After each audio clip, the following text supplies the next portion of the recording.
Hello friends, இது என்ன சொல்ல வந்தேன்னா, பூ கட்டிகிட்ருக்கேன்.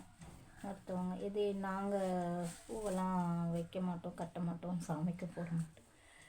இது இன்னொருத்தவங்களுக்கான பூ. அவங்களுக்கு பூக்கட்ட தெரியாதுன்ட்டு என்கிட்ட கொடுத்துருக்காங்க பூக்கட்டை. நான் இதை என்ன சொல்ல வரேன்னா, பசங்களுக்கு எல்லாத்தையும் சொல்லிக் கொடுங்க, எல்லாத்தையும் கற்றுக் கொடுங்க. சின்ன சின்னது தான் இது பூ கட்டுறது ஒரு பெரிய விஷயமா, ஒரு கோலம் போடுறது பெரிய விஷயமா, ஒரு டெய்லரிங் பெரிய விஷயமா இப்படின்ட்டு இதெல்லாம் ஒரு பெரிய சின்னது அப்படின்னு சொல்லிட்டு தள்ளி விட்டு போயிட்டே இருக்காங்க. இதெல்லாம் கூட பெரிய விஷயந்தான். இதெல்லாம் கூட பசங்களுக்கு சொல்லிக் கொடுங்க. இது சின்னது, இதெல்லாம் பெரிய விஷயமா, இதெல்லாம் ஈஸியாக அசால்ட்டாக கற்றுக்கலாம் அப்படின்னு சொல்கிறவங்களுக்கு பசங்களுக்கு சின்னதுலேருந்து எல்லா வேலையும் சொல்லிக் கொடுங்க. சொல்லிக் கொடுத்தா தான் அதுங்களுக்கும் கொஞ்சம் தெரியும், இதெல்லாம் எனக்கு தெரியும் அப்படின்ட்டு. எதுவுமே தெரியாமல் எதுவுமே சொல்லிக் கொடுக்காம பசங்களை வளர்த்து விட்டுறாங்க. இதை தான் நான் சொல்ல வந்தேன். டெய்லரிங் கண்டிப்பாக டெய்லரிங் பசங்களுக்கு சொல்லிக் கொடுங்க. பூக்கட்டை கற்றுக் கொடுங்க.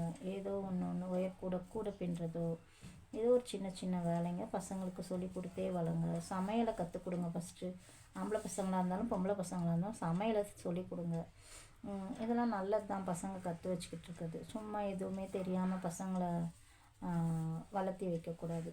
இதை தான் நான் சொல்ல வந்தேன். Bye friends.